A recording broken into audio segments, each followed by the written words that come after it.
here for the HCF injury update with physio Tim Needham. Tim, what can you tell us about Reece Shaw's injury? Yeah, well, Reece went over his ankle in the game, and we thought he might have actually fractured his ankle. After having some scans, the news has been a bit better, and he's actually damaged his syndesmosis in his ankle. Similar to Dan Hannebery's, but hopefully not as bad.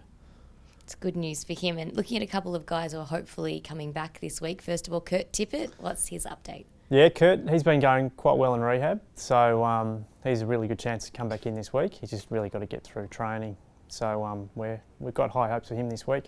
And Ben McGlynn? Yeah, look, Benny's thumb had a little fracture there, and it's actually improving quite well. So he's a good chance to come back in this week as well. And Dan Hannebery, we had the update on his syndesmosis injury last week. How's he coming along?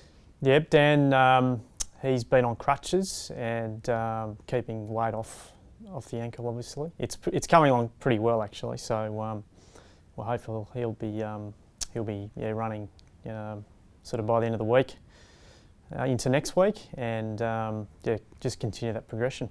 Terrific. And a couple of younger boys. Tommy Mitchell's had an ankle injury. Is he improving? When will he be back training? Yeah, so Tom hurt the ligaments on the inside of his ankle, and he's been kicking all the goals in rehab. He's been going quite well. He's actually going to hopefully play this week, so he just needs to get through training in order to do that. And Dean Towers? So Dean obviously had a rib fracture, and he's a similar story actually. He's going to train this week and play. And some pretty disappointing news for one of our rookies, Lloyd Lloyd, who injured himself on the weekend. What's happened with him? Yeah, bad news for Lloyd.